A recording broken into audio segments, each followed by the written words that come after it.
Kisah ini merupakan lanjutan kisah saat Kadru menyuapi Diti dan berkata, "Ini adalah penebusan dosa karena kehilangan fokus untuk ini. Aku akan memberimu makan hari ini dan kamu harus makan. Saat itulah aku akan percaya bahwa kamu tidak akan disakiti oleh anak-anakku dan aku tidak akan membatalkan puasaku." Kadru terus menyuapi Diti dengan makanan dan Diti terlihat bingung. Melihat rencana mereka gagal, Rahu pergi dari sana. Winata berpikir, "Oh Tuhan, terima kasih karena telah membuat Kadru bisa mengendalikan diri. Tapi aku harus tetap waspada, supaya Diti tidak bisa melakukan hal seperti itu." Saat itu iblis raksasa berkata, "Kamu berbicara terlalu tinggi tentang dirimu di luar gua. Apakah kamu kehilangan lidahmu sekarang?" Garuda berpikir, "Aku bisa memblokir setiap serangannya sampai sekarang. Tapi dia cukup kuat untuk bertahan dan aku sudah lelah. Monster ini bahkan belum lelah." Iblis berkata, "Jangan bersembunyi seperti pengecut, keluarlah." Garuda berpikir, "Jika aku harus mengalahkannya, aku harus mengubah strategiku. Tapi apa yang akan aku lakukan?" Garuda mengingat madu yang diberikan oleh Dewa Surya dan mulai memakannya. Tapi Garuda mengurungkan niatnya karena ibunya masih berpuasa. Garuda berpikir, ibu berpuasa, dia pasti belum makan apa-apa. Bagaimana aku bisa memakan ini? Somaduta berkata, "Kamu tidak dapat mengalahkan monster di dalam gua. Gua ini adalah kekuatannya. Bawa dia keluar gua. Hanya dengan begitu kamu bisa mengalahkannya." Garuda berkata, "Ini adalah madu yang berharga. Aromanya saja bisa membuatku berpikir dengan jernih. Jalan keluar dari ini akhirnya menghampiriku. Terima kasih banyak." Garuda keluar dari persembunyian dan berkata, "Hei, datanglah padaku." Iblis raksasa menjadi marah melihat Garuda berlari ke sana kemari. Iblis itu menghentakkan kakinya dan membuat bebatuan jatuh dari atas. Batu-batu itu menimpa Somaduta dan dia berteriak kesakitan. Melihat itu Garuda terkejut dan berkata, "Aku telah menganggap istrimu sebagai saudara perempuanku. Aku telah berjanji padanya bahwa aku akan membawamu kembali dengan selamat. Tapi bagaimana aku akan memenuhi janjiku? Aku juga perlu membawa tepung untuk ibu. Siapa yang akan aku minta?" Garuda kemudian membesarkan tubuhnya menjadi sangat besar sehingga gua itu menjadi hancur karena tidak bisa menahan besarnya tubuh Garuda. Mendengar suara ribut itu, para penduduk berlarian keluar untuk melihat. Melihat Garuda yang sangat besar, para penduduk berkata, "Apa itu? Itu sangat besar. Siapa itu?" Melihat Garuda yang sangat besar, iblis raksasa itu menjadi terlihat sangat kecil di depan Garuda. Melihat itu, istri Somaduta berkata, "Suami, suami, seseorang selamatkan suamiku." Iblis berpikir dia sangat besar. Sebelum iblis menyerang, Garuda menendangnya hingga dia terpental jauh dari goa. Garuda kemudian menginjak iblis itu hingga dia mati. Semua penduduk merasa senang melihat kematian iblis raksasa itu. Garuda kembali dan melihat istri Somaduta. Garuda berpikir, bagaimana aku memberitahunya bahwa aku tidak dapat menyelamatkan nyawa Resi Somaduta. Tapi sebelum Garuda berbicara, Somaduta ada di belakangnya dan dia telah selamat. Garuda berpikir, "Oh Prabu Sri Wisnu, kamu tidak membiarkanku gagal menepati janjiku. Kamu sangat penyayang." Somaduta berkata, "Jika aku masih hidup saat ini, itu hanya karena kamu. Jika aku dapat membantumu, aku akan dengan senang hati membantu." Garuda berkata, "Ada sesuatu yang hanya bisa kamu lakukan, Resi Somaduta. Ibu dan ibu tiriku sedang melakukan puasa jiwit putrika. Jika kamu bisa menolong, memberiku tepung milet." Somaduta berkata, "Tentu saja, apakah hanya itu? Dengar, bawakan dia beberapa tepung, cepat." Para penduduk kemudian memberikan Garuda tepung milet. Garuda berkata, "Terima kasih banyak, selamat tinggal, aku akan pergi." Saat akan pergi, Garuda melihat mayat iblis raksasa itu, dan tiba-tiba utusan Dewa Yama muncul di sana. Garuda melihat Yamaduta dan berpikir, mengapa wujudnya itu terasa begitu mengintimidasiku? Yamaduta mengeluarkan rantainya dan mengikat jiwa iblis itu. Jiwa iblis raksasa keluar dan ditarik oleh Yamaduta menuju akhirat. Pandangan mata Yamaduta mengarah ke Garuda, lalu dia menghilang dari sana.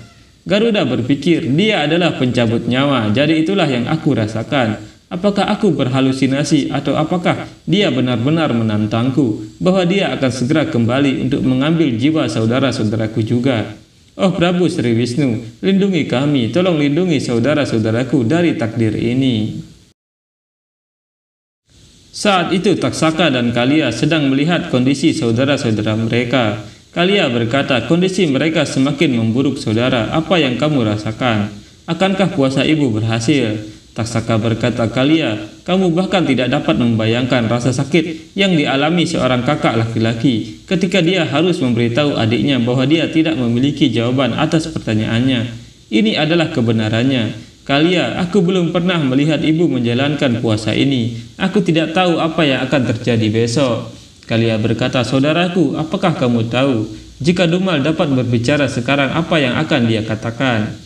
Taksaka berkata, dia akan mengatakan bahwa Ibu Winata juga berpuasa, jadi peluang puasa untuk sukses jauh lebih tinggi. Kalia berkata, kita selalu menegurnya, tetapi kita harus menerima bahwa Dumal selalu mengatakan kebenaran. Taksaka berkata, bangunlah saudara-saudaraku, aku ingin sekali mendengar ejekanmu yang tidak masuk akal. Aku berjanji kepada kalian semua, aku berjanji bahwa untuk selanjutnya aku tidak akan pernah menyusahkan kalian. Tidak satupun di antara kalian, tolong buka mata kalian. Kalia berkata, aku akan selalu berdiri di samping saudara-saudaraku.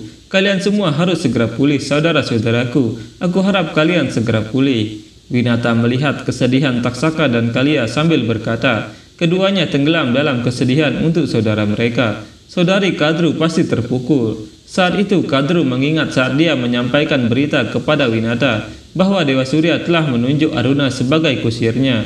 Winata berkata, benarkah itu Kadru? Kadru berkata, ya Winata, sekarang kamu bisa merasakan kemegahannya menerangi langit setiap pagi dan dia akan bisa melihatmu juga. Kadru berkata, aku lupa jika kamu bisa melihat Winata setiap hari, kamu pasti bisa melihatku juga Aruna. Apakah aku benar? Winata, tidak pernah menyalahkanku Aruna, tapi kamu pasti merasa sangat membenciku. Hari ini, ketika aku hancur oleh penderitaan putraku, aku bertanya-tanya mengapa aku teringat akanmu. Saat itu Diti sedang mengamati apa yang dikatakan Kadru. Diti berpikir, melihat betapa sedihnya Kadru, keraguanku menjadi lebih dalam. Jika dia dan Winata menyelesaikan puasa mereka dengan sukses, ikatan persaudaraan mereka mungkin dipulihkan. Jika itu terjadi, konsekuensinya bisa mengerikan. Tidak, aku tidak bisa membiarkan itu terjadi. Aku harus melakukan sesuatu. Kadru kemudian mengeluarkan ramuannya dan mulai membakarnya. Asap dari ramuan itu tercium oleh Kadru dan Kadru melihat begitu banyak asap di kamarnya. Kadru berkata, dari mana asal asap ini? Apakah seseorang ada di sana? Kadru kesulitan bernapas dan mencoba keluar dari kamar, tapi kamarnya terkunci. Kadru berkata, buka pintunya, seseorang buka pintunya. Diti berpikir, aku hanya berharap Kadru akan meminum air itu akan menjadi pelanggaran puasa Jiwit Putrika. Puasa Kadru akan segera dibatalkan. Kadru kesulitan bernapas dan mulai batuk-batuk. Dia melihat air dan bersiap untuk minum. Tapi Winata muncul dan menarik tangan Kadru sambil berkata, saudari, apa yang kamu lakukan? Tapi Kadru berusaha merebut airnya dari Winata, sehingga air itu tumpah. Saat Kadru akan mengambil air itu lagi, Winata menampar Kadru dan Garuda yang baru sampai terkejut melihat itu. Wajah Kadru terlihat marah setelah ditampar oleh Winata dan Winata bersujud sambil berkata, aku minta maaf saudari, aku hanya berusaha mencegahmu melanggar aturan puasa. Jika kamu meminum air, maka anak-anakmu. Kadru tersadar mendengar itu dan berkata, puasa Jiwit Putrika anak-anakku. Winata berkata, putramu baik-baik saja, puasamu masih berlaku, tapi aku minta maaf karena menganiaya dan menyakitimu secara fisik. Tolong maafkan aku. Taksaka dan Kalia terkejut mendengarnya dan Taksaka berkata, Ibu Winata, beraninya kamu. Taksaka berusaha menyerang Winata tapi Garuda menghalanginya.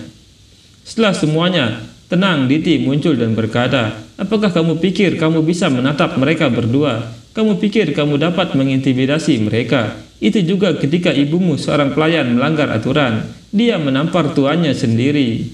Kadru dengan marah berkata, cukup, diam semuanya.